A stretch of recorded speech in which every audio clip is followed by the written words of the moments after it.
Definite integration बहुत ही important और बहुत ही प्यारा सा टॉपिक, लव रिएक्ट करने लायक टॉपिक सब होता है, मैथ्स में कभी कभी कर देंगे, है ना। आप अभी तक इनडेफिनिट इंटीग्रेशन में सीखे हो कि जब भी किसी फंक्शन को इंटीग्रेट किया जाता है, किसी एफएक्स फंक्शन को इंटीग्रेट किया जाता है तो कुछ जीएक्स आता है और ये प्लस का सी आता है। इस प्लस सी को हम लोग इंटीग्रल कांस्टेंट कहते हैं और इसी इंटीग्रल कांस्टेंट के वजह से इस इंटीग्रेशन को इनडेफिनिट इंटीग्रेशन कहा जाता है। याद ही होगा। उसी प्रकार से अगर अब आपको किसी भी फंक्शन को, किसी एफएक्स फंक्शन को अगर ए से बी तक इंटीग्रेट किया जाए तो यहां पे आपका ये जीएक्स आएगा और प्लस सी नहीं आएगा, यानी कि ये जीएक्स एक कांस्टेंट होता है। ये हम आपको बता दें कि इसका इंटीग्रेशन अगर आप एफएक्स का इंटीग्रेशन करोगे तो वो जीएक्स आएगा, सिंपल इंडेफिनिट इंटीग्रेशन करते हैं वैसे ही। और जो आपका अपर लिमिट है उसको ऊपर और जो लोअर लिमिट है उसको नीचे। और जब आप इस फंक्शन में अपर लिमिट डाल दिए और लोअर लिमिट डाल दिए और घटा दिए तो ये एक कांस्टेंट आएगा, ये एक नंबर आएगा। और डेफिनिट इंटीग्रेशन का आंसर एक नंबर होता है, एक कांस्टेंट होता है। और इनडेफिनिट इंटीग्रेशन का आंसर एक फंक्शन होता है। इन टर्म्स ऑफ एक्स का अगर क्वेश्चन है तो एक्स आएगा, क्योंकि इसका अगर आप ज्योमेट्रिकल इंटरप्रिटेशन देखोगे, ज्योमेट्रिकल मीनिंग समझोगे कि सर ये integration of F X A to B का मतलब क्या होता है, तो अगर हमारा ये कोई एफ एक्स फंक्शन है, y is equal to F X function है और ये पॉइंट हमारा a है, ओके, और ये पॉइंट अगर हमारा b है, तो ये जो एफ एक्स है वह a से b में कितना एरिया बाउंड किया। सिंपल सी बात, कहने की मतलब कि a टू b में इस एफ एक्स फंक्शन ना कितना एरिया बाउंड किया, वो एरिया होता है डेफिनिट इंटीग्रेशन ऑफ a से b F x. This is called application of integral also and this is called definite integration, क्योंकि इसका आंसर सिंपल एक नंबर है। ज्योमेट्रिकली कहने का मतलब एग्जाम्पल से आपको बहुत अच्छे से फील होगा। अगर हम आपको बोल दिए कि भैया बताओ साइन एक्स का इंटीग्रेशन 0 से लेकर के π/2, तो सिंपल सी बात है आप इसको सिंपल इंटीग्रेट कर दोगे सर माइनस कॉस एक्स, और कॉस एक्स में अपर लिमिट डाल दोगे, लोअर लिमिट डाल दोगे, अपर लिमिट डाल करके लोअर लिमिट डाल करके घटाना है। इसमें एक बार अपर लिमिट डाल दिए और उसके बाद फिर लोअर लिमिट डाल दिए और घटा दिए, ऐसे। आई बात समझ में। और cos π/2 होता है -1 और ये हो गया हमारा 0, cos π/2 होता है 0 -1 और ये अगेन माइनस और ये हो गया 1। ओवरऑल कितना आया आपके पास? प्लस का 1। तो इसका आंसर आज कितना आया? 1 डेफिनिट में, और इनडेफिनिट में कितना आता? Minus cos x। तो यही आंसर है, यही डिफरेंस है डेफिनिट में और इनडेफिनिट में, कि डेफिनिट का आंसर एक आंसर आएगा, डेफिनिट नाम से ही पता चल, एक नंबर आएगा, और वो नंबर किसकी इक्वल होता है?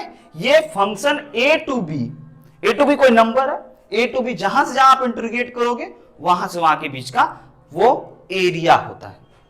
ओके, ये एक बहुत ही बेसिक फंडामेंटल बात नोट किया जाए। आगे कुछ इंपॉर्टेंट बात, तो इसका बेसिक फंडा तो आ गया पकड़ में कि वैल्यू रखेंगे upper limit minus lower limit, upper limit डाल करके लोअर लिमिट डाल करके घटा देते हैं, और इसी की वजह से सी खत्म हो जाता है। यहां पे सी खत्म होते हुए दिखाया क्या? हाँ, यस। अगर आप fx को इंटीग्रेट करोगे a से b तो आप कहोगे कि सर इसका इंटीग्रेशन तो gx प्लस सी होना चाहिए था। हम बोले हाँ, और उसके बाद फिर आप क्या कहोगे? सर अपर लिमिट और लोअर लिमिट डालेंगे, तो जरा यहाँ पे देखो, अपर लिमिट डाल दिए इसमें और फिर लोअर लिमिट डाल करके घटा देना है।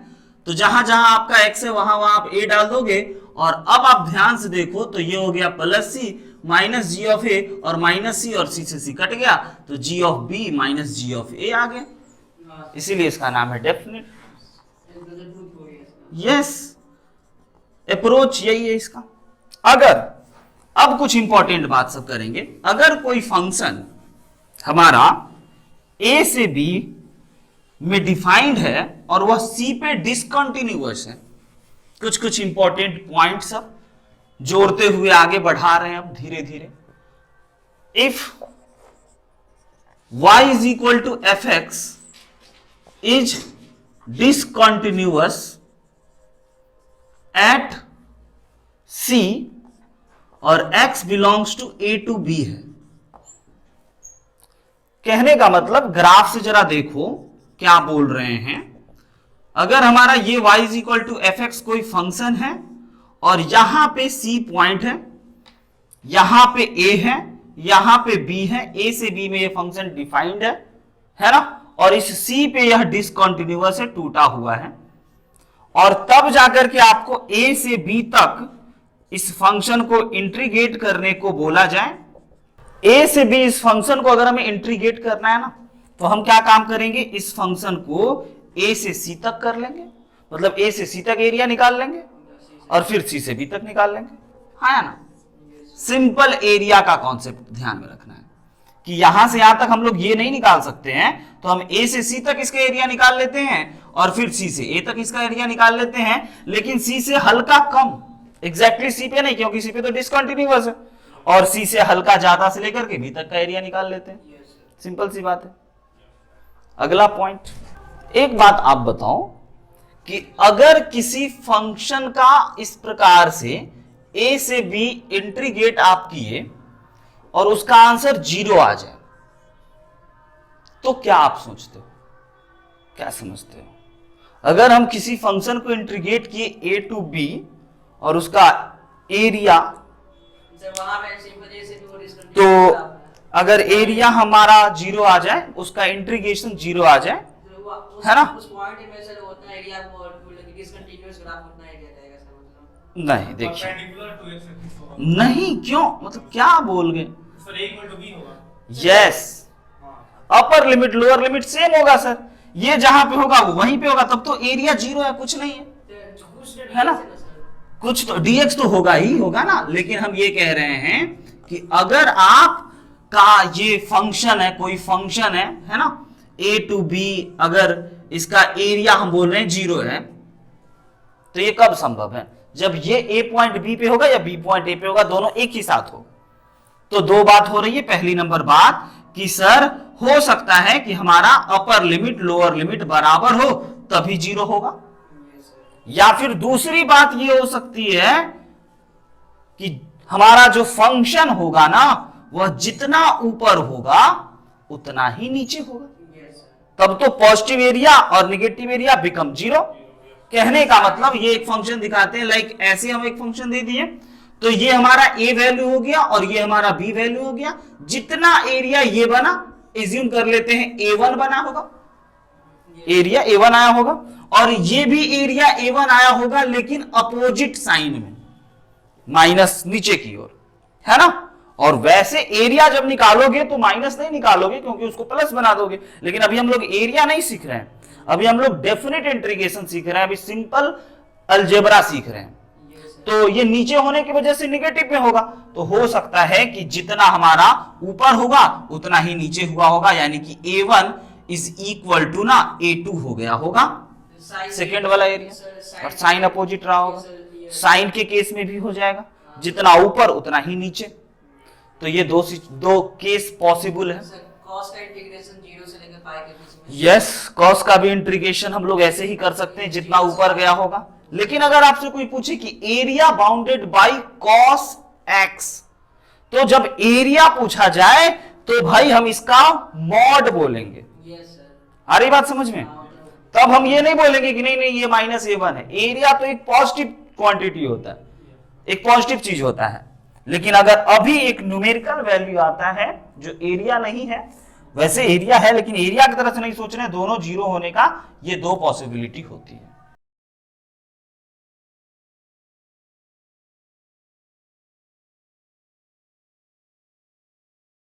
अगर कोई फंक्शन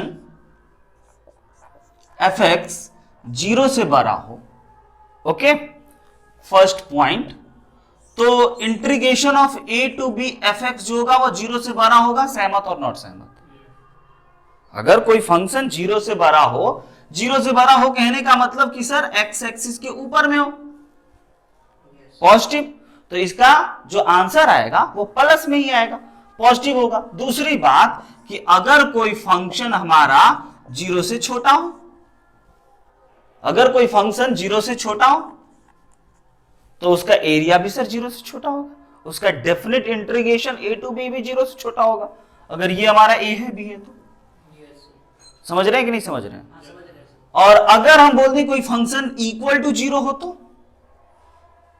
कोई फंक्शन इक्वल टू 0 हो तो a टू b हमारा उसका एरिया भी 0 होगा, क्योंकि फंक्शन ही 0 है, सिंपल सी बात है। अगली बात, अगर कोई फंक्शन ना fx फंक्शन gx के ग्रेटर हो, मतलब इसका मतलब समझते हो, fx gx से बड़ा हो, यानी कि अगर हम आपको ग्राफ दे दिए, ये gx का ग्राफ दे दिए, तो fx जो होगा ये इसके ऊपर होगा, है ना? तभी तो हम लोग कहते हैं कि भैया fx ऊंचा है, gx नीचा है। तो a टू b तो एक ही वैल्यू है ना, होगा यहां से यहां तक a टू b। तो a से b में ब्लू वाला एरिया ज्यादा है या ब्लैक वाला एरिया ज्यादा है? ब्लू वाला। तो ये बात भी आप समझ सकते हो कि a से b अगर हम लोग इस फंक्शन को इंटीग्रेट करें ना, तो ये हमारा fx वाला एरिया ज्यादा होगा, यानी कि definite integration of a to b fx is greater and ये स्मॉलर। बाकी ये इनइक्वालिटी वगैरह सब में आ रहा है, इस सबको नोट करते चलिए, इंपॉर्टेंट बात है। इंटीग्रेशन पे तो ला ही देंगे, अगला काम वही है, लेकिन पहले कुछ कुछ बात विचार कर लें, इंटीग्रेशन तो आ ही जाएगा। अब एक जरा इंटीग्रेशन कीजिए इन्हीं सभी बातों पे। एक फंक्शन दे देते हैं हम sin x का,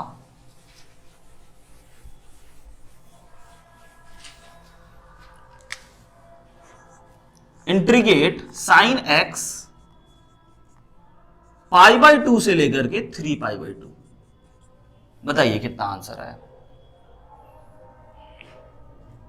अब हम आपको क्यों ये दिए, आपको तो ये डेफिनेट इंटीग्रेशन π/2 से लेकर के 3π/2 sin x का मतलब समझ में आ गया कि सर हमें इस फंक्शन को इंटीग्रेट करना है, तो इसका इंटीग्रेशन हो गया cos x, एक बार अपर लिमिट डालते हैं, एक बार लोअर लिमिट डालते हैं और घटा देते हैं, यानी कि cos x की जगह पे 3π/2 डालेंगे और फिर लोअर लिमिट की जगह पे हम लोग π/2 डालेंगे। थोड़ा सा ऐसे लिखेंगे बच्चों, साइन इन का गेम समझते रहिएगा कि इसमें अपर लिमिट डाल के फिर लोअर लिमिट घटाते हैं, ये नहीं कि माइनस वगैरह से कंफ्यूज होना।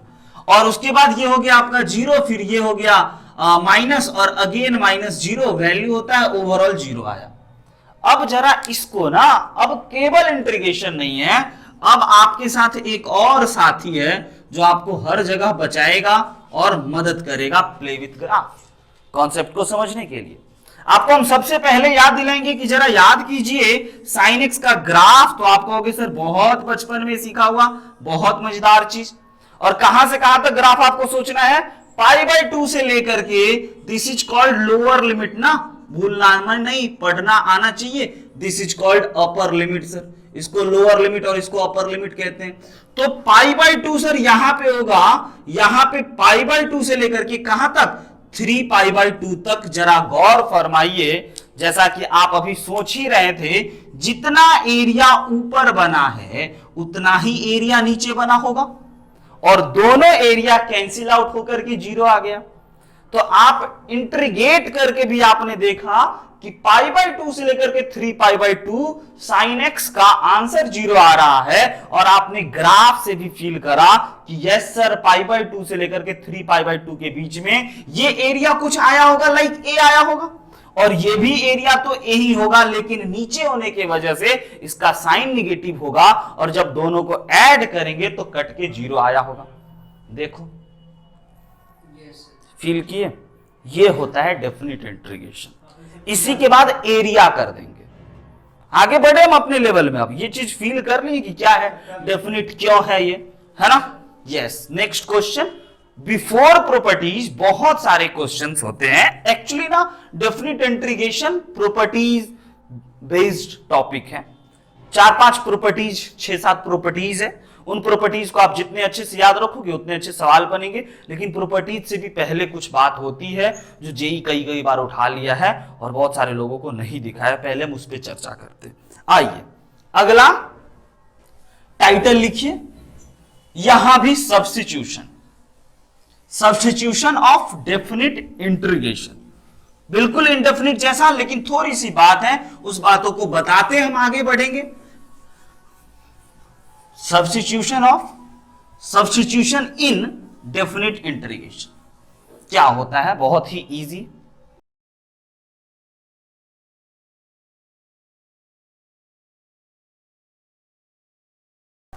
अगर कोई भी फंक्शन इंडेफिनिट में आपने सीखा था कि अगर हमें कोई तकलीफ दे रहा है ना तो हमें टी एज्यूम करना है, यस, यहां भी टी एज्यूम करना है। थोड़ा सा यहां फर्क पड़ेगा क्योंकि यहां अपर लिमिट और लोअर लिमिट दिया हुआ है। एक बात हम आपको फिर से एक छोटी सी बात याद दिलाएं कि अगर आपका कोई भी F X function A to B integrate करने को देता है ना, तो ये ए और बी किसका वैल्यू होता है आपको पता है क्या? ये वैल्यू होता है एक्स का, जिसके रिस्पेक्ट में इंटीग्रेट करते हैं। यानी कि ये x इक्वल टू ए से लेकर के x इक्वल टू बी तक का इंटीग्रेशन होता है, जिसमें x के जगह पे a और b रखते हैं। और अगर यहां y रहता तो ये y इक्वल टू ए से y इक्वल टू बी तक होगा। अब अगर हम आपको कोई क्वेश्चन दे दिए, लाइक सिंपल सी बात आप ये देख लो, sin 2x प्लस 3 dx, और बोले कि भाई ये हमारा ना लाइक 0 से लेकर के π/2 है, तो आप कहोगे कि सर हम तो इसको इंटीग्रेट कर लेते हैं। बोले ओके, बट आप अगर सब्स्टिट्यूट करने का सोचो, यानी कि आप इसकी जगह पे 2 एज्यूम कर लो, t एज्यूम कर लो, तो t एज्यूम करने से आपका जो क्वेश्चन बन जाएगा वो क्या बन जाएगा, sin t। और उसके बाद लगे हाथ तो आप डिफरेंशिएट करने वाले भाई बात तो नहीं भूलते हो कि लगे हाथ से डिफरेंशिएट भी कर लेना है, और ये हमारे पास ऐसा आ गया, और उसके बाद आप dt/2 लिख दोगे, ओके। लेकिन एक महत्वपूर्ण बात अब समझिएगा, क्या अपर लिमिट आप 0 से π/2 ही रखोगे या बदलोगे? बदलना पड़ेगा, क्योंकि सर ये जो 0 से π/2 है ये x का वैल्यू है और हमारा क्वेश्चन का वेरिएबल हो गया अब dt, और अभी भी हम x के ही वैल्यू को रखे चले हुए हैं, तो ये हो गया बहुत बड़ा मिस्टेक। यही डेफिनेट इंटीग्रेशन में बस याद रखना है, और बाकी सब पुरानी बात। तो वो कैसे? तो जब कभी भी आप डेफिनेट में सब्स्टिट्यूशन करो ना, तो आप लगे यहां टेबल बना लो, x इक्वल टू 0 और x इक्वल टू π/2, ठीक है, x इक्वल टू 0 और x इक्वल टू π/2। तो भाई t इज इक्वल टू क्या होगा और t इज इक्वल टू क्या होगा? तो x की जगह पे सीखना, x की जगह पे आप 0 रखोगे, इसमें जिसको आपने एज्यूम करा था उसमें x की जगह पे आप 0 रखोगे तो t कितना मिला? x की जगह पे आप जब 0 रखोगे तो t 3 मिला, और x की जगह पे जब आप π/2 रखोगे तो t कितना मिला? x की जगह पे हम लोग रखेंगे तो कितना मिला? 3 प्लस पाई। सिंपल सी बात है। और अब जाकर के यहां पे ना 3 से लेकर के 3 से पाई तक इंटीग्रेट करोगे, अपर लिमिट लोअर लिमिट बदला, ये बात जरूर ध्यान में रखना। सबका एग्जांपल दिखाएंगे, सब जुड़ेगा बस कुछ ही मिनट में। आज हमको ये कार्यक्रम शुरू कर ही देना था कि आपको डेफिनिट इंडेफिनिट साथ चलता है, दोनों सेम ही चीज तो है। डेफिनिट का जब प्रॉपर्टीज पे आ जाएंगे ना तो समझना इंडेफिनिट से कोई लेना देना नहीं। डेफिनिट का जब प्रॉपर्टीज ऑफ डेफिनिट इंटीग्रेशन पढ़ाने लगेंगे तब इंडेफिनिट का रोल खत्म, डेफिनिट अपने किरदार में आएगा, क्योंकि प्रॉपर्टीज थोड़ा सा अलग गेम है। तो कुछ कुछ क्वेश्चन दे देते हैं जिसको आपको बस सिंपल इंटीग्रेट करना है, और वह इंडेफिनिट इंटीग्रेशन से ही होगा और आराम से होगा। ये 30% यही इलाका कवर करता है और 70% कवर करेगा हमारा प्रॉपर्टीज बेस्ड क्वेश्चन। पहला क्वेश्चन देख लीजिए, बहुत ही आराम से सब क्वेश्चन आप बनाओगे। -1 से लेकर के 1 dx divided by √x² plus x plus 2, like 2x plus 2 दे देते हैं। डिनोमिनेटर में क्वाड्रेटिक का इलाज आपको बहुत अच्छे से पता है। उसके बाद ये तो बड़ा ही पॉपुलर क्वेश्चन, π/4 से लेकर के अगर हम π/2 दे दिए, integration of 1 minus sign 2x, है ना। तो इस क्वेश्चन को भी आप जरूर याद रखना। और आइए पहले इन दोनों क्वेश्चन को ही डिस्कस करते हैं, फिर आगे की बातों को पढ़ते हैं। ये बड़ा अच्छा क्वेश्चन है, इसको बनाइए। ऊपर वाला तो आप बना लोगे। क्वाड्रेटिक के बनाने का उपाय 9 स्पेशल फॉर्मूला, कंप्लीटिंग स्क्वायर या फैक्टराइजेशन पॉसिबल है। नहीं पॉसिबल है तो 9 स्पेशल फॉर्मूला पे ले जाएंगे कंप्लीटिंग स्क्वायर करके, है ना। असल एक और क्वेश्चन आप दिए थे सर, उसमें होल स्क्वायर क्रिएट हो जा रहा था। पूरा का पूरा होल स्क्वायर क्रिएट हो रहा था तो और मजा बात है, वो ax प्लस b का होल स्क्वायर क्रिएट हो गया होगा आपके साथ, हाँ। तो इसको we can write ax plus b का पावर -2। ये तो चिल्लर क्वेश्चन हो गया। हाँ ऊपर में भी x था। ऊपर में भी x था।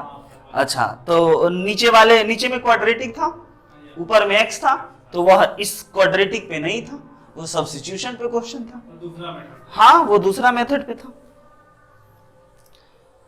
देखो भाई ये क्वेश्चन जो आपको ना बहुत बार आता है, π/4 से लेकर के π/2 तक आप इसको 1 के जगह पे लिख सकते हो sin square x plus cos square x minus इसके जगह पे लिख सकते हो 2 sin x इंटू का cos x का अंडर रूट। सहमत? हाँ ना। अब सोचना, नोट मत करना, देखो सोचो पहले, नोट करने का वक्त देंगे। इसके जगह पे हम लोग लिख सकते हैं sin x minus cos x का होल स्क्वायर का अंडर रूट। और अब आप बड़े समझदार बच्चे हो, ये सेम क्वेश्चन हमने इनडेफिनिट इंटीग्रेशन में भी दिया था और आपको 2 आंसर दिखाए थे, लेकिन किसी भी फंक्शन का a से b तक एक ही आंसर आएगा, क्योंकि एरिया तो एक नंबर होगा, 2 आंसर तो आएगा नहीं। तो a से b जब दे रखा है तो इसका तो 2 आंसर आएगा नहीं। तो इसमें क्या खास बात हुई ये जरा समझो कि अगर ये π/4 से लेकर के π/2 दिया है तो हम लोग इसको लिख सकते हैं sin x माइनस का cos x dx। अब हमें ये देखना होगा कि sin x minus cos x π/4 से लेकर के π/2 के बीच में पॉजिटिव होता है या निगेटिव। यहां पे दोनों केस हम लोग नहीं डिस्कस कर पाएंगे क्योंकि एक पर्टिकुलर इंटरवल में चेक कर रहे हैं। तो इसके लिए हम आपको फिर से कहेंगे, आइए अगेन प्ले विथ ग्राफ, जरा ग्राफ को फिर से निहारते हैं, देखते हैं गौर फरमा करके कि ये पॉजिटिव होगा, मतलब sin x minus cos x positive होगा या निगेटिव होगा। आप वैसे भी सोच सकते हो। तो इसके लिए आप जरा देखो, sin x का ग्राफ बना दिए ये, और cos x का ग्राफ बना दिए ऐसा कुछ ये। ऑलराइट, ये वाला वैल्यू π/2 जहां पे दोनों इंटरसेक्ट कर रहा है, ये वाला वैल्यू π/4, और यहां पे इंटरसेक्ट कर रहा है ये 1/√2। दोनों का वैल्यू सेम सेम होता है ना। अब जरा गौर फरमा करके देखो कि 0 से π/4 के बीच में ऊंचा कौन है। अगर हम आपसे पूछें कि जरा ध्यान से बताइए, अगर आप x को 0 से π/4 के बीच में देख रहे हो तो ऊंचा ग्राफ इतने में किसका है? cos x का। तो आपको यह बात समझ में आ गया, cos x ग्रेटर है और sin x स्मॉलर है इस पर्टिकुलर इंटरवल में। क्लियर है? दूसरा भी बात कर लो ना सर। दूसरा बात, अगर हम π/4 से π/2 के बीच में अगर ग्राफ की बात करें तो यस, अगर हमारा x जो हो गया वो π/4 से लेकर के π/2 में ही खाली देखें तो आपको दिखाई देगा कि सर π/4 से π/2 के बीच में तो साइन ऊंचा है, cos नीचा है, यानी कि sin x ग्रेटर है और cos x छोटा है। और हमारा जो पर्टिकुलर क्वेश्चन सिचुएशन कौन था? π/4 से π/2 के बीच में देखो, तो π/2 से π/4 के बीच में देखेंगे तो पता चला, अच्छा sin x ना सर माइनस cos x, यानी कि sin x minus cos x greater than 0 होगा, पॉजिटिव होगा। और जब अंडर रूट वाले चीजों को पता चल जाए, सॉरी मॉड वाले चीजों को पता चल जाए कि उसके अंदर जो बैठा है वो पॉजिटिव है, तो मॉड तो पॉजिटिवली ही ओपन होगा। हाँ या ना? समझे या नहीं समझे? इसमें अभी एक और महत्वपूर्ण बात, आपको एरिया कौन सा निकालना था? π/4 से π/2 में sin x minus cos x, तो sin x वाला इलाका ये और माइनस cos x वाला ये, तो ये वाला इलाका बना। Sine x minus cos x. ये एरिया आप निकालने वाले हो, और ये जो एरिया आएगा ना, हम आपको कहेंगे ये एरिया याद रखना, क्योंकि ये चौंच का एरिया है। चौंच समझते हो? पक्षी, तोता का चौंच है, देखो यहां भी दिखाई दे रहा होगा और यहां भी दिखाई दे रहा होगा। यहां जब भी साइन कॉस एक साथ आता है ना, तो इसी प्रकार का चौंच बनता है, और सबका एरिया हर वक्त सेम होता है। स्मार्ट बच्चा बनने के लिए इस एरिया को आज निकाल के याद रखेंगे, है ना। सारा एरिया जब जब चौंच बनेगा, साइन और कॉस का इंटरसेक्शन से जब जब एरिया बनेगा, साइन और कॉस से बहुत जगह ऐसा ऐसा फोटो आएगा ना, जहां जहां साइन कॉस कट मारेगा, एक जगह यहां मारा, एक जगह यहां मारा, फिर आगे कट मारेगा तो यहां पे चौंच बनेगा, फिर यहां बनेगा, हर जगह वो सेम सेम दिखेगा फोटो, क्योंकि दोनों साइन कॉस से ही तो बना है। अब निकालते हैं जरा, इसमें पाई बाई 2 और रखते हैं यहां पे, तो ये हमारा क्या हो गया, पाई बाई 4 है, और ये हमारा पाई बाई 2 है। साइन एक्स का इंटीग्रेशन बच्चों, सिंपल सी बात, एक बार जल्दी से आप करके बताओ, फटाफट इजीली बता सकते हो।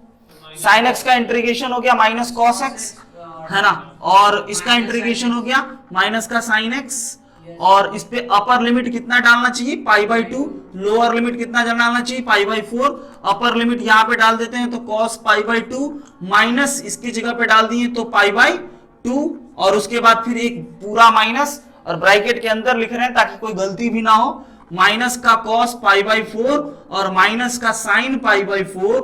अब बस सिंप्लीफाई करते हैं, कैलकुलेट करते हैं, कॉस 90 डिग्री का वैल्यू कितना,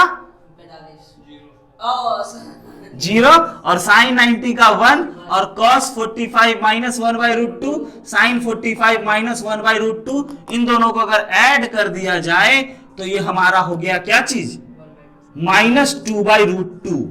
सहमत?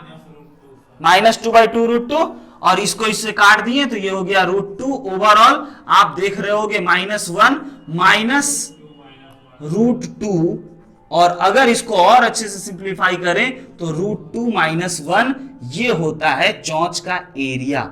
इस एरिया को आप याद रखना, डेफिनिट में भी काम आएगा और एरिया अंडर कर्व में तो बहुत काम मिलेंगे।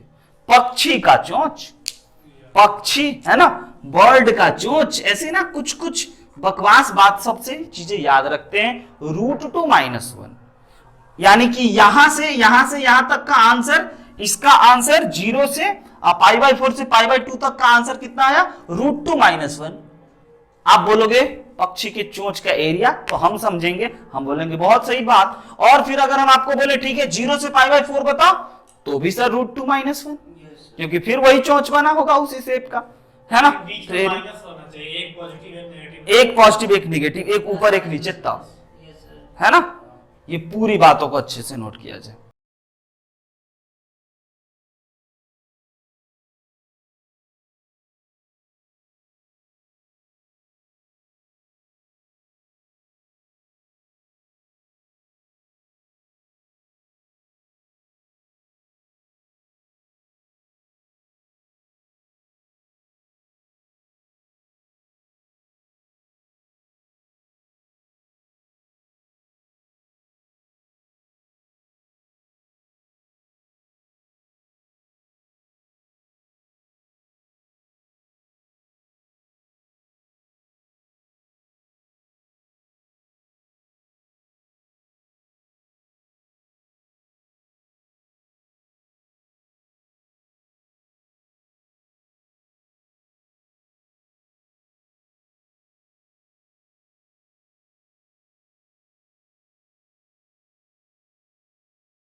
थ्री नंबर क्वेश्चन को आइए देखते हैं, है ना। मतलब हमारा अप्रोच कि हम कैसे सोचेंगे, लाइक 0 से लेकर के कहां तक दे रखा है, π/2 अंडर रूट के अंदर में दे रखा है cos theta into sine cube theta into का डी थीटा। तो सबसे पहली बात, हम ना इसमें cos को अगर t मानेंगे तो उसका t नहीं काम बनेगा, समझिएगा। अगर cos को हम लोग t मानते हैं, क्योंकि अंडर रूट में यही फंसा हुआ है, अगर cos को t मानेंगे तो इंटीग्रेशन इजी होगा, लेकिन cos का डिफरेंशिएशन साइन दिखना चाहिए, और साइन दिख रहा है, क्योंकि इस साइन की जगह पे ना हम sine theta into sine square लिखेंगे, और फिर साइन स्क्वायर की जगह पे 1 - cos स्क्वायर लिख देंगे। आई बात समझ में? हम आपको क्या कह रहे हैं कि अगर हम इस cos को t मानेंगे तो हम उसका डिफरेंशिएशन देखेंगे, उसका डिफरेंशिएशन sin x दिख रहा है और यहां पे sin क्यूब है तो sin क्यूब को sin x into sine square x लिख देंगे ताकि sin स्क्वायर x की जगह पे फिर से cos में कन्वर्ट कर लेंगे। तो सिंपल सी बात हम लोग यहाँ पे इस प्यारे से क्वेश्चन में ये करते हैं कि भाई t is equal to cos theta, और जैसे ही हम t is equal to cos theta रखें तो यहाँ पे हमारा t हो गया और इसके जगह पे sine theta into sine square के जगह पे हम लोग लिख देते हैं क्या चीज 1 माइनस कॉस स्क्वायर थीटा और इंटू का डी थीटा। अब जरा देखिए कि इसके जगह पे t और इसके जगह पे साइन थीटा और इसके जगह पे 1 माइनस टी स्क्वायर और डी थीटा के जगह पे हम लोगों को लिखना चाहिए क्या चीज माइनस का साइन थीटा। आई बात समझ में? यानी कि minus D T upon sine theta. तो क्यों ना हम लोग यहाँ पे इसकी जगह पे साइन थीटा को कटवा दे, यही हमारा प्लानिंग पहले से ही था कि इस डी थीटा की जगह पे हमें माइनस करना होगा, माइनस बाहर आ गया और तो और डी थीटा की जगह पे D T upon sine theta कर देते हैं और ये साइन थीटा से साइन थीटा को काट देते हैं। ऑलराइट, अभी अपर लिमिट लोअर लिमिट नहीं भरे हैं, भरेंगे, पहले इंट्रीगेट अगर आप ऐसा कर लिए तो अब आपका इंट्रीगेशन इजी हो गया क्योंकि ये जो हो गया वो t का पावर 1/2 हो गया और ये जो हो गया वो t का पावर 2 हो गया। मल्टीप्लाई तो बड़े आराम से हम लोग कर सकते हैं ना, तो ये हो गया हमारा t का पावर 1/2 और ये हो गया t का पावर 5/2, है ना, 2 प्लस आधा, है ना, तो 5/2 और इसका इंट्रीगेशन इजी हो जाएगा। लेकिन जैसे ही हमने इस चीजों को t एज्यूम करा तो हमारा अपर लिमिट और लोअर लिमिट भी बदलना पड़ेगा, या तो बदले या फिर ये x में इसको इंट्रीगेट कर ले और नहीं भी बदले, लेकिन दोनों कार्यक्रम आपको जो ठीक लगे। लाइक अगर आपको यहाँ पे t इज इक्वल टू 0 होगा तो x क्या होगा और अगर t इज इक्वल टू π/2 होगा तो x क्या होगा। तो जरा देखिए इसमें अगर t के जगह पे आप 0 रखते हो, t के जगह पे 0 रखते हो तो x नहीं थीटा है, थीटा क्या हो जाएगा, अगर t के जगह पे 0 रखेंगे तो ये 90 हो गया यानी कि π/2, और अगर आप इसके जगह पे t की जगह पे π/2 थीटा की जगह पे सॉरी थीटा की जगह पे उल्टा बोल गए हम, रुक जाइए, यस हमें ये थीटा का वैल्यू दे रखा है ना, थीटा दे रखा है 0 और थीटा दे रखा है π/2 और जानने का दिली ख्वाहिश है t का। तो एक बार यहाँ पे अगर 0 रखेंगे तो ये कितना हो गया 1 और π/2 रखेंगे तो कितना हो गया 0। आप कहोगे सर बदल गया, है ना, क्या हुआ ये जरा सीखना, ये लोअर लिमिट अपर हो गया और अपर लिमिट लोअर हो गया, यानी कि ये वाला जो क्वेश्चन है ना इसमें 1 से लेकर के 0 तक, 1 से लेकर के 0 तक और 1 से लेकर के 0 तक ऐसा तो हो ही नहीं सकता है। हम बोले यस आप अपर लिमिट लोअर लिमिट चेंज कर सकते हैं उसके, हाँ बिल्कुल बिल्कुल, वैसे भी आंसर है ऐसे भी आएगा, बात समझ लो, सीख लो आप ना। लोअर लिमिट 1 है अपर लिमिट 0 है, बड़ा अजीब लग रहा है, तो प्रॉपर्टीज अब पढ़ाने वाले हैं जिसमें कि अपर लिमिट और lower limit can be interchanged. बस एक थोड़ा सा काम करना होगा, माइनस साइन हटा दीजिए, सिंपल सी बात है।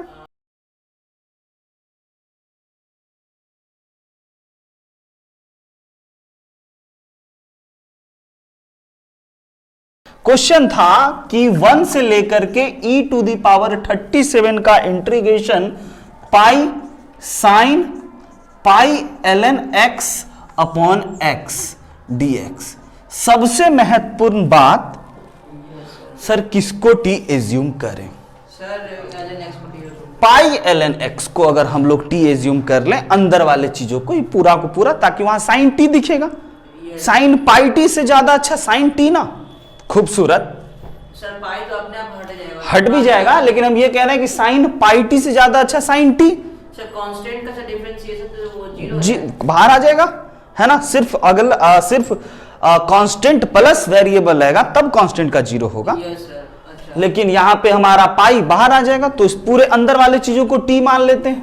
यस सर, लाइक पाई ln x को t एज्यूम कर लिए खाली ln x, तो यहाँ पे इसका डिफरेंशिएशन हो जाएगा, पाई कांस्टेंट है बाहर आ जाएगा, ln x का 1/x आ गया। यस सर, यहां से dx इज इक्वल टू, पहले dx निकाल लेते हैं, dx इज इक्वल टू बताइए क्या हो जाएगा, तो समझ x dt upon pi. Direct sine T आ जाएगा, कुछ सोचने वाला बात नहीं। यस बिल्कुल वही तो हम कह रहे हैं, 37 को उसका भी इलाज करेंगे, है ना। तो पहले ये बात आप समझ गए, dx is equal to we can write x dt upon pi. अब हमारा क्वेश्चन में बदलाव हो गया, अपर लिमिट लोअर लिमिट अभी नहीं लिखते हैं, पहले इसकी जगह पे पाई लिखते हैं, यहाँ पे साइन लिखते हैं, यहाँ पे t लिखते हैं, यहाँ पे x लिखते हैं, और dx की जगह पे x dt अपॉन पाई रखते हैं। और सबसे मजेदार काम अब करते हैं ना, हल्का करने वाला, इस पाई को पाई से काट देते हैं, x को x से काट देते हैं, हमारे पास साइन t dt आ गया। और मजेदार बात सर, साइन t dt आ गया, लेकिन ये हमारा अपर लिमिट लोअर लिमिट अभी भी है, तो अपर लिमिट लोअर लिमिट के लिए हम कहते हैं टेबल बनाएंगे, है ना।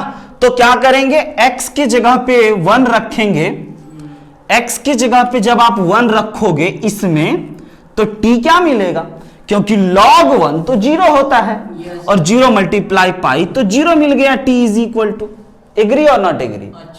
और अगर आप x की जगह पे e टू द पावर 37 रखोगे, समझना, x की जगह पे रफ में पुट कर देते हैं, x की जगह पे e टू द पावर 37 रखोगे तो t is equal to pi ln e to the power 37। अब ln e और ये तो खत्म हो गया, ये आ गया 37 पाई। यहां पे यही सिखाना चाह रहे थे कि अगर आप e का पावर 37 रखते हो तो t आ गया 37 पाई, प्यारे से कैलकुलेशन से। यानी कि ये हमारा इंटीग्रेट करना होगा 0 से लेकर के e टू द पावर 37, और मेरे भाई साइन t का इंटीग्रेशन माइनस का कॉस t का upper limit e to the power 37, lower limit 0। अब बताइए जरा, माइनस कॉस के जगह पे t के जगह पे क्या लिखना है, e37, यस पाई होगा, छूट गया ना, e टू द पावर 37 नहीं, 37 पाई, 37 पाई, 37 पाई। यहां पे क्या पुट करेंगे, 37 पाई माइनस और माइनस कॉस 0। अब हम आपको ट्रिग्नोमेट्रिक का एक फॉर्मूला याद कराना चाहेंगे, है ना, यस, कॉस पाई जो होता है वह 0, कॉस 3 पाई जो होता है वह 0, कॉस 5 पाई जो होता है वह 0, और हम आपको यह याद दिलाना चाहेंगे कि कॉस ऑड पाई ऑलवेज 0, है ना, बाय ऑब्जर्वेशन। तो यहां से आ गया हमारे पास माइनस कॉस ऑड पाई 0, और ये हमारा कितना आ गया, cos 0, cos odd pi minus 1 हो जाएगा, कॉस ऑड पाई चेक करते हैं, sin odd pi 0, answer 180 degree minus 1 होता है। Yes yes yes yes, cos odd pi कितना आ गया, माइनस का 1, वेरी गुड, माइनस 1। यहां पे कितना आ गया ओवरऑल,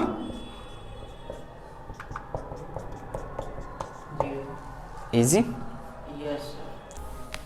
प्रॉपर्टीज ऑफ, लिखिए अगला टाइटल,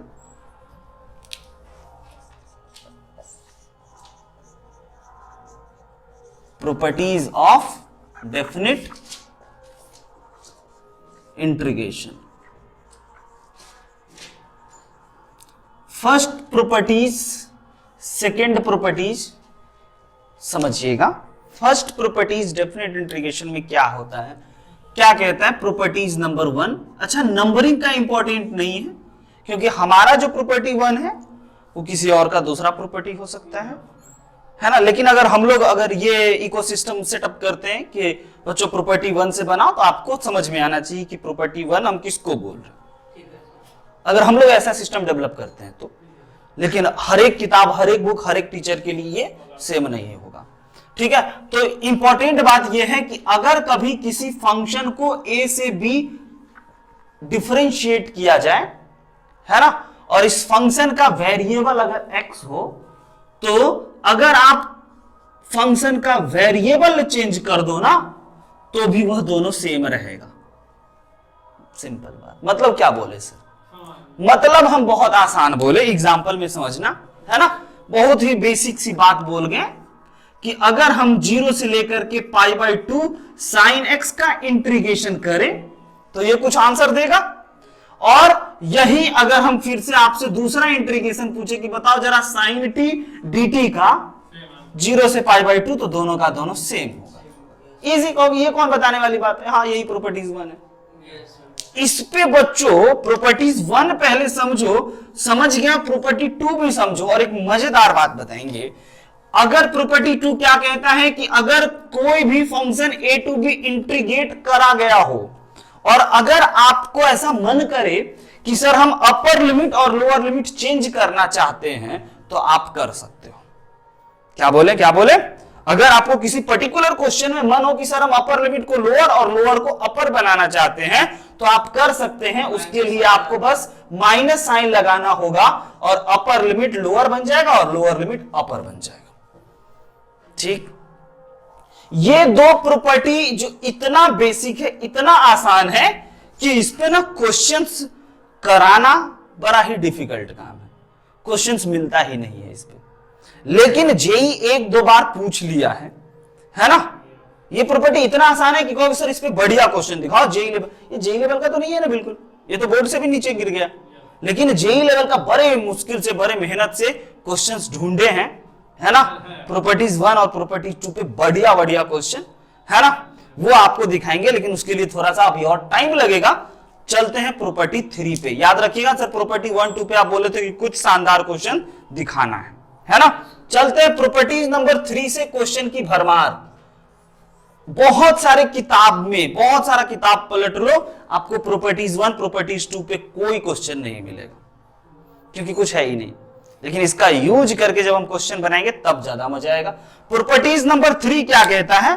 अगर किसी फंक्शन को आप a से b, है ना, इंटीग्रेट करना है और आप a से b डायरेक्ट इंटीग्रेट नहीं कर सकते हो, तो आप इसके बीच में जितना बार चाहो, लाइक अगर हम a से c दे दिए हैं, तो आप इसके बीच में जितना बार चाहो a से b कर लो और फिर ऐड कर दो b से लेकर के c तक, तो यह दोनों का दोनों सेम आएगा। इसको कहते हैं लिमिट स्प्लिट करने वाली प्रॉपर्टी। क्या कहते हैं? लिमिट स्प्लिट करने वाली प्रॉपर्टी। अपने बातों में तो कुछ पता होना चाहिए ना। तो नॉन कंटिन्यूटी वाले में इसी को use. Yes yes yes yes yes, आई बात समझ में? इसको क्या कहते हैं? लिमिट स्प्लिट करने वाली प्रॉपर्टी। और अगर वही मान के चलिए ना, अगर हमें 0 से लेकर के 5 तक इंटीग्रेट करना हो और कोई फंक्शन हो, और वो फंक्शन ना 0 से 5 तक कोई फंक्शन हो और हम 0 से 5 तक डायरेक्ट इंटीग्रेट नहीं कर पाएंगे अगर, तो हम ये कर सकते हैं कि 0 से 1 तक कर लें, फिर 1 से लेकर के 2 तक कर लें, फिर 2 से लेकर के 3 तक कर लें, फिर 3 से लेकर के 4 तक कर लें, फिर 4 से लेकर के 5 तक कर लें और सबको क्या करें? जोड़ दें। आई बात समझ में? सबको क्या करें? जोड़ दें। और वो सब में वही फंक्शन एफएक्स फंक्शन है ना। एग्जाम्पल से दिखाएंगे, ऐसे नहीं फील होगा हम बोल के आ रहे हैं, है ना। बहुत सारा ऐसा है, लॉग है ना, लॉग मॉड है, मॉडुलस फंक्शन का। अगर आप 2 फैमिली का मॉड है ना, उसको ना आप क्या करोगे ना, वो 0 पे भी 1 पे भी 2 पे भी सब जगह डिसकंटिन्यूअस होगा। तो जहां जहां डिसकंटिन्यूअस होगा वहां से वहां तक, फिर वहां से वहां तक। ये बिल्कुल ऐसा प्रॉपर्टीज है ना कि अगर आप एक पॉइंट से एक दूसरे पॉइंट पे बहुत बड़े पहाड़ पे चढ़ रहे हो, है ना, लाइक बहुत ऊंचा माउंट एवरेस्ट जैसे चीजों पे आप चढ़ रहे हो, साइकिल से ही चढ़ रहे हो या दौड़ के ही चढ़ रहे हो, और चढ़ते चढ़ते यहां आए आपका हालत खराब, दम फूलने लगा, तो आप क्या किए? यहां पे आके रुक गए, थोड़ा सा सांस ले लिए, फिर यहां से चलना शुरू किए, यहां पे आके थक गए, फिर यहां पे रुक लिए, फिर यहां से आके चलना शुरू किए, यहां पे रुक लिए, फिर यहां पे आके फाइनली पहुंच गए। ये, या कोई बच्चा नहीं थका तो डायरेक्ट यहां से यहां तक चल लिया। तो यहां से यहां तक चलना और फिर यहां से यहां तक चलना, फिर यहां से यहां तक चलना, फिर यहां से यहां तक चलना, फिर यहां से यहां तक, बात बराबर। ऐसा लग रहा है ना पहाड़ पे चढ़ रहे हैं, और अगर डायरेक्ट नहीं चढ़ सकते हैं तो एक ब्रेक ले लेते हैं, 2 ब्रेक ले लेते हैं, 3 ब्रेक ले लेते हैं। और वो सर कहां ब्रेक लेंगे, क्यों ब्रेक लेंगे? फंक्शन में सिखाएंगे ना कि जहां जहां फंक्शन डिसकंटिन्यूअस होगा, जहां जहां फंक्शन टूटा होगा, है ना, वहां वहां हम ब्रेक लेंगे। सिंपल सी बात है। प्रॉपर्टीज 3 का सबसे बढ़िया एग्जांपल दिखाते हैं ना हम आपको। प्रॉपर्टीज नंबर 3 पे आइए क्वेश्चंस करते हैं। Question on properties number 3। Properties 3 से बहुत क्वेश्चन, 4 से बहुत क्वेश्चन, 1 2 से बहुत कम क्वेश्चन कल दिखाएंगे आते आते, ताकि आपका दिमाग पहले से ना फ्रेश हो। आते आते प्रॉपर्टीज 1 और 2 पे बेहतरीन क्वेश्चन। टोटल 7 प्रॉपर्टीज बनाएंगे, 7-8 प्रॉपर्टीज बनाएंगे, और उन सभी प्रॉपर्टीज को आप ध्यान रख लिए, सवाल बना लिए, चैप्टर खत्म। बस डेफिनेट प्रॉपर्टीज। लेकिन अभी प्रॉपर्टीज का गेम आएगा ना, किंग्स प्रॉपर्टीज आएंगे, क्वीन प्रॉपर्टीज आएंगे, odd even function based properties आएंगे, है ना। ये प्रॉपर्टीज बेसिकली डिफाइंड होता है डिफाइंड फंक्शन के लिए, कि भाई ये फंक्शन यहां से यहां तक और ये फंक्शन यहां से यहां तक, तो भाई हम कैसे इंटीग्रेट करें। जैसे कि इस टाइप के क्वेश्चंस के लिए तो ये प्रॉपर्टीज वरदान है। अगर आपको ऐसे कोई fx फंक्शन दे दिया, like fx is equal to root under x और x स्क्वायर, और रूट अंडर x कब दिया, जब x आपका 0 से 1 के बीच में हो, और x स्क्वायर कब दिया, जब आपका x 2 से 1 के बीच में हो। तो आप इसको इंटीग्रेट करने के लिए अगर हम बोले कि प्लीज भाई इंटीग्रेट करो 0 से 2 तक, तो आप प्रॉपर्टीज नंबर 3 का यूज करो, क्योंकि 0 से x बिलोंग्स टू 1 से 2 से लेकर 1 से लेकर के 2 तक।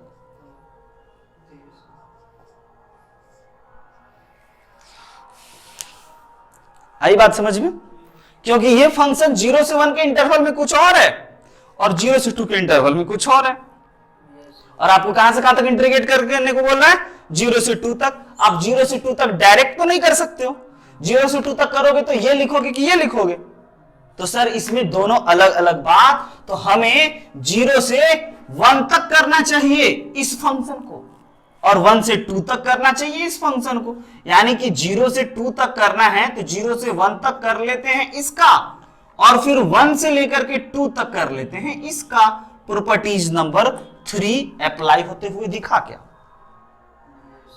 दिखा कैसे? दोनों अलग अलग फंक्शन है कि एक ही फंक्शन डिफाइंड फंक्शन है दोनों। x अगर 0 से 1 के बीच में हो तो fx ये होगा, और अगर x आपका 2 से छोटा और 1 से बड़ा है तो fx x स्क्वायर होगा। भूल गए डिफाइंड फंक्शन किसे कहते हैं? हाँ भूल गए, अभी याद दिलाते हैं। y is equal to mod x एक ऐसा फंक्शन है जो डिपेंड करता है x के वैल्यू पे। अगर x 0 से बड़ा होगा तो यह प्लस x होता है, और अगर x 0 से छोटा होता है तो यह माइनस x होता है। क्या आप भूल गए सिग्नम ऑफ x फंक्शन को? सिग्नम फंक्शन को भूल गए कि अगर आपका डिफाइंड फंक्शन होता है कि अगर आपका x 1 से बड़ा होता है तो ये 1 होता है, सॉरी 0 से बड़ा होता है तो ये 1 होता है। अगर x आपका 0 के बराबर होता है तो ये 0 होता है, और अगर आपका x 0 से छोटा होता है तो ये -1 होता है। डिफाइंड फंक्शन इसी को तो कहते हैं। ऑल रियल नंबर में एक जैसा नहीं, ये होगा तो ये होगा तो ये। 2 से ही बड़ा होता है, 2 से बड़ा गिवन नहीं है, ये पर्टिकुलर क्वेश्चन वाला गिवन दिए हम, ऐसा कंपोज किए कि अगर आप x की जगह पे 1 रखते हो, 1 नहीं 1/2 रखते हो, तो आप फंक्शन ये लिखोगे कि ये लिखोगे ऊपर वाला, और अगर x की जगह पे आप 3/2 रखते हो तो कौन फंक्शन होगा? नीचे वाला। डोमेन के लिए अलग अलग। तो डिफाइंड फंक्शन कैसे लिखते हैं? तो उसी का अगर इंटीग्रेशन करने को कहां से कहां तक बोला, 0 से 2 तक, तो आप 0 से 1 तक करोगे इसका, और 1 से 2 तक करोगे इसका, इंटीग्रेट करोगे, वैल्यू पुट करोगे, आंसर आ गया। सिंपल। प्रॉपर्टीज नंबर 3 का एक यूज दिखा कि सर प्रॉपर्टीज नंबर 3 का यूज डिफाइंड फंक्शन में करते हैं।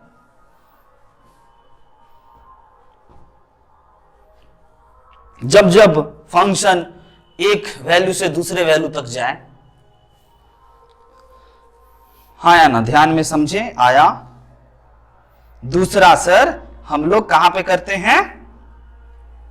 Modulus function. फिर प्रॉपर्टी कैसे हो गया फिर जब आप एक पार्टिकुलर क्वेश्चन के लिए बोल रहे हैं? तो यही थोड़ा कंफ्यूजिंग। अरे वो नहीं, फंक्शन का जब क्वेश्चन आएगा ना सर, फंक्शन के क्वेश्चन में ये आपको तो हम बस एक इंटीग्रेशन का क्वेश्चन देंगे डेफिनेट का, ठीक। सर आंसर क्या है सर? आंसर इंटीग्रेट करेंगे ना फाइनली, छोटा क्वेश्चन है, छोड़िए ना। तो प्रॉपर्टीज क्या कह रहा है कि 0 से 2 तक इंटीग्रेट करना था, तो आप सिंपल कंफ्यूज हो जाते हैं, हम ये लिखें या ये लिखें या दोनों लिख दें। तो दोनों लिखने का शर्त भाई 0 से 1। अब अगर हम आपको ऐसा देते तो फिर आप किसको इंटीग्रेट करते? सर दोनों सब क्वेश्चन है, कैसे बता रहे हैं तो समझ आए। अच्छा हाँ, ये तो एक डिफाइंड फंक्शन के लिए बता दिए, यहाँ तो यही क्वेश्चन है, यही प्रॉपर्टीज में कोई अंतर नहीं पता चल रहा है कि ऑब्वियस सी बात है, इसको 0 से 1, इसको 1 से 2 ही इंटीग्रेट करते हैं। लेकिन इंतु किंतु परंतु अब क्वेश्चन दे रहे हैं। अच्छा, अब आपको पता चलेगा कि अच्छा इसकी जरूरत क्यों पड़ी। अगर हम आपको एक क्वेश्चन दे दें -1 से लेकर के 1 तक इंटीग्रेट करना है, modulus of e to the power modulus of x, तो आप क्या करोगे? सर मॉड के अंदर नेगेटिव तो नहीं हो। हाँ सर, वही दो केस बन जाएगा सर, x सर इसका 0 से 1 कर। यस, क्योंकि यह दो फंक्शन है, यह डिफाइंड करना होगा कि किस इंटरवल में यह निगेटिव देगा, किस इंटरवल में यह पॉजिटिव देगा। सर -1 से 0, और फिर e to the power -x का सर -1 से 0। बिल्कुल, यही ना, तो वही आई बात समझ में? इजी है, बहुत खतरनाक नहीं, इजी है, सर 3 है ना? केस बनेगा नहीं कुछ। हाँ, पहले देखो, अब हम लोगों का मेन टाइटल है questions of mod. Okay, mod वाले क्वेश्चन को अब डील करते हैं। बहुत पॉपुलर बोर्ड एग्जामिनेशन में भी, जे एग्जामिनेशन में मॉड लग के इंटीग्रेशन आता है। तो सबसे पहले अगर आपको कभी भी मॉड दिखे ना, तो हमेशा बचपन से तो आप याद करते आ रहे हो कि कभी भी अगर मॉडुलस फंक्शन आता है तो मॉड के अंदर वाले चीजों को 0 की इक्वल करके टर्निंग पॉइंट पता करते हैं। बचपन से मॉड जब जब आया तब आप ऐसा काम किए, चाहे मॉडुलस इक्वेशन सॉल्व करना हो, मॉडुलस फंक्शन देखना हो, या मॉडुलस इनइक्वालिटी सॉल्व करना हो, या मॉडुलस इंटीग्रेशन में आ जाए, तब भी क्या करना है? मॉड के अंदर वाले चीजों को 0 के इक्वल करना है, क्योंकि वही हमारा टर्निंग पॉइंट होता है, वही हमारा क्रिटिकल पॉइंट होता है ना? Yes sir. इसी पॉइंट पे मॉड अपना रूप बदलता है, इंक्रीजिंग डिक्रीजिंग में पता चलेगा और डिटेल में। अभी ये बता रहे हैं ना कि इसी पॉइंट, ये पॉइंट बड़ा जरूरी है। तो आप कहोगे कि सर इस क्वेश्चन का टर्निंग पॉइंट तो 0 है ना? टर्निंग पॉइंट 0 है, यानी कि यस, आप -1 से लेकर के 1 तक डायरेक्ट इंटीग्रेट नहीं कर सकते, आपको करना होगा -1 से 0 तक। टर्निंग पॉइंट 0 मिला, सर 0 तक ही क्यों करें, ये कौन बताएगा हमें? हम -1 से 0 तक करें, ये हमें कौन बताएगा कि 0 तक ही करना है? ये बताएगा मॉड के अंदर वाले चीजों को 0 की इक्वल करने से टर्निंग पॉइंट। तो -1 से 0 और फिर ऐड कर देंगे, जो इसका अपर लिमिट है वो दूसरा का लोअर लिमिट बन जाएगा। कहां तक? जहां तक बोला है वहां तक। लेकिन -1 से 0 के बीच में जब x का वैल्यू रखोगे तो e to the power modulus of x हो जाएगा e to the power -x की इक्वल। वैभव, और जब आप 0 से 1 की जगह पे x का वैल्यू रखोगे तो e to the power modulus x हो जाएगा +x। अब आप इजीली इंटीग्रेट कर लोगे। समझ, सर दोनों एक ही चीज, वही वाला सर नहीं समझ। Yes. कंडीशन बता दीजिए कैसे ऐसे करना है ना? तो अब ये हमारा हो गया e to the power -x का इंटीग्रेशन। ये वाला चीज, इसमें अपर लिमिट लोअर लिमिट डालिए, कैलकुलेट कर दीजिए, और इसका इंटीग्रेशन ये हो गया। अपर लिमिट लोअर लिमिट डालिए, आंसर घटाइए और फाइनल आंसर तक पहुंच जाइए। अगले क्वेश्चन पे चला जाए कि इसके फाइनल आंसर तक आया जाए। नेक्स्ट, जगह छोड़ते चलना।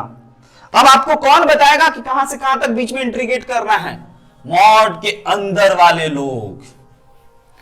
देखो अब सबसे इंपॉर्टेंट लगा अभी तक। अभी सबसे इंपॉर्टेंट है ये, और इसके बाद फिर प्रॉपर्टीज 4, किंग्स प्रॉपर्टी, है ना? गजब गजब कांड करेगा ये दोनों सब मिलके, है ना? आइए आप बताओ भाई, अगर हम आपको इंटीग्रेट करने को दे दें 2 से 5 तक e to the power x - 3, तो इसका कैसे करोगे? सोचो जरा। 2 से लेकर के कहां तक? 3 तक। और वो 3 आपको कैसे पता चला कि हमें 2 से 5 तक करना है? तो 3 पर आके सांस लेना, ये कौन बताया आपको? मॉड के अंदर वाले चीजों को जीरो को इक्वल करने से सर हमें मिला क्रिटिकल पॉइंट। यानी कि इसको हम डायरेक्ट 2 से लेकर के 3 तक कर देते हैं और फिर 3 से लेकर के 5 तक इंटीग्रेट कर देते हैं। लेकिन हाँ, जब x की जगह पे हम लोग 2 से 3 के बीच में रखेंगे तो ये चीज निगेटिव ओपन होगा। तो वेरी गुड, मॉड का असली काम समझ में आया। क्यों बचपन में इतना मेहनत से हम आपको पढ़ा रहे थे। और अगर 3 से लेकर के 5 के बीच का कोई नंबर रखेंगे तो ये मॉड ना पॉजिटिवली ओपन होगा और क्या इजीली इंटीग्रेट हो जाएगा। आगे बढ़े, इंटीग्रेट करके फाइनल आंसर ला दें। इजी, सिंपल, लीनियर है। कुछ खतरनाक इंटीग्रेशन है तो हम खुद करेंगे और सिखाएंगे भी आपको। ओके, अगला जरा आप हमें बताइए कि अगर हम आपको, इस बोर्ड टाइप का क्वेश्चन, अगर हम आपको बोले कि ठीक है भाई आप हमें इंटीग्रेट करके बताओ 2 से लेकर के 5 तक modulus of x minus 3। Oh my God, इतना आसान सर, बोर्ड लेवल। तो आप क्या काम करोगे, डायरेक्ट 2 से लेकर के 5 तक नहीं कर सकते हो क्योंकि ये 3 पे गजब का कांड कर जाता है ना। वो भी दिखाएं, डायरेक्ट इंटीग्रेट कर देंगे तो क्या? दिखाते हैं, कर ही नहीं सकते हो। आप सोचो कि y is equal to modulus of x minus 3 का ग्राफ कैसा होता है सर, है ना, v शेप का होगा और -3 है, -3 है यानी कि +3 यूनिट पे ऐसा होगा। और हमें कहां से कहां तक इंटीग्रेट करना है, 2 से लेकर के 5 तक। आई बात समझ में। तो आप कौन सा एरिया निकालोगे, पहले ये ट्रायंगल का एरिया प्लस इस ट्रायंगल का एरिया, और ये ट्रायंगल देख लीजिए, आप इसको बिना इंटीग्रेट किए हुए भी आंसर बता सकते हो। ट्रायंगल बन गया, यहां से यहां तक कितना, 1 यूनिट, हाँ या ना, यहां से यहां तक कितना यूनिट हाइट, जब x की जगह पे 2 रखेंगे तो y कितना मिलेगा, 1 यूनिट, हाइट 1 यूनिट। इस ट्रायंगल का बताइए यहां से यहां तक बेस 2 यूनिट और हाइट बताइए कितना यूनिट, ऑब्वियसली 2 यूनिट। तो इसका एरिया, आंसर पहले लिख रहे हैं फिर हम इंटीग्रेट करके सिखाते हैं। इसका answer 1/2 into 1 into 1 plus 1/2 into 2 into 2। इसका आंसर हो गया 1/2 प्लस का 2 यानी कि 5.5, 2.5, नॉट 5.5। इसका आंसर 5/2 है। This is called basic method, graphical method. लेकिन हमको कैसे करना है सर, इंटीग्रेशन से। सीखे, गजब बात सिखा गए जल्दी जल्दी में। अब सर इंटीग्रेट करेंगे कहां से कहां तक, क्रिटिकल पॉइंट 3 है सर, तो 2 से लेकर के 3 तक, और सर 3 से लेकर के 5 तक। नोट मत करना, 2 से 3 तक जब x की जगह पे रखेंगे तो ये सर माइनस साइन के साथ ओपन होगा, और 3 से 5 तक जब x के बीच का कोई नंबर रखेंगे तो ये सर प्लस साइन के साथ ओपन होगा। आंसर 5/2 लाना है, पता है हमें। आइए जरा इसका इंटीग्रेशन, तो ये हो गया -x²/2, हाँ या ना, और ये हो गया आपका +3x पे upper limit sir 3, lower limit 2, plus इसका इंटीग्रेशन हो गया x²/2 प्लस 5x। यहां पे 3 लिखना था, -3, तो यहां पे हो गया हमारा माइनस का 3x पे अपर लिमिट 5 और लोअर लिमिट 3। अगर डाल के घटा उठा दिए पक्का 5/2 आएगा। इस क्वेश्चन का एक बेसिक मेथड निकल गया सिर्फ और सिर्फ इसी के लिए। और ऐसा क्यों हुआ, क्योंकि मॉडुलस का ग्राफ स्ट्रेट लाइन होता है। साइन में आप ऐसा नहीं कर सकते हो क्योंकि वहां पे आपको बनेगा ऐसा कर्व, और आप कर्व का एरिया का कोई फॉर्मूला नहीं जानते हो। आप एरिया ऑफ रेक्टेंगल जानते हो, आप एरिया ऑफ ट्रायंगल जानते हो, आप area of trapezium, rhombus, parallelogram ये जानते हो, लेकिन आप एरिया ऑफ कर्व नहीं। तो भाई क्या लोगों के सामने यही ना दिक्कत हुआ कि जब ऐसा एरिया हो तो कैसे निकालेंगे, तो भाई इंटीग्रेशन से। लोगों को जरूरत पड़ा ना, इंटीग्रेशन से निकालेंगे। ट्रायंगल का तो 1/2 बेस इंटू हाइट कर लेंगे, रेक्टेंगल का लेंथ इंटू ब्रेथ कर लेंगे। लेकिन जब कोई शेप ना आए, जब कोई स्ट्रेट नहीं आए, कर्व आए, तब आपको अब हम बताएंगे कि सर्कल का एरिया πr² ही क्यों होता है। आपको क्वेश्चन है 1 से लेकर के 3 तक modulus of x² minus 3x plus 2 का इंटीग्रेशन बताइए क्या हुई। सबसे पहले सर 1 से लेकर के 3 तक इंटीग्रेट करना है ना, और मॉड लगा हुआ है, इसका मतलब this question is based on properties number 3, और प्रॉपर्टीज नंबर 3 को हम लोग कहते हैं लिमिट स्प्लिट करने वाली प्रॉपर्टी। और लिमिट स्प्लिट सर कहां से कहां तक करेंगे ये कौन बताएगा? ये बताएगा मॉड के अंदर वाली चीजों को जब 0 के इक्वल करेंगे वो। और जब आप इस प्यारे से क्वाड्रेटिक एक्स क्यूब नहीं है x square minus 3x plus 2 को जब आप फैक्टराइज करोगे तो आपको पता चलेगा इसका फैक्टर। और इसका फैक्टर बच्चों x minus 2 into X minus 1 equal to 0, तो x इक्वल टू 2 और x इक्वल टू 1। बताइए लिमिट कहां कहां स्प्लिट होगा? 1 से 2, 2 से 3। सिंपल, एक ही जगह पे टूटेगा, वह कौन सा पॉइंट होगा? x equal to 2। यानी वी कैन राइट 1 से लेकर के 2 तक प्लस सर 2 से लेकर के 3 तक। 1 से 2 के बीच में जब x की जगह पे वैल्यू रखेंगे तो वह निगेटिव आएगा, यानी कि पूरे के आगे हम लोग सर निगेटिव रख देते हैं। और अगर 2 से लेकर के 3 तक हम लोग देखेंगे तो ये सर पॉजिटिव आएगा। और सिंपली इंटीग्रेट करेंगे, अपर लिमिट लोअर लिमिट डालेंगे और काम बन गया। तो इसका इंटीग्रेशन बड़ा ही मजेदार, x cube upon 3 minus 3x square upon 2 plus का 2x का upper limit 2 lower limit 1 plus इसको इंटीग्रेट करेंगे तो x cube upon 3 minus 3x square upon 2 plus 2x का upper limit 3 lower limit 2। Value put कीजिए, घटाइए और प्यारे से आंसर पे आ जाइए। इजी।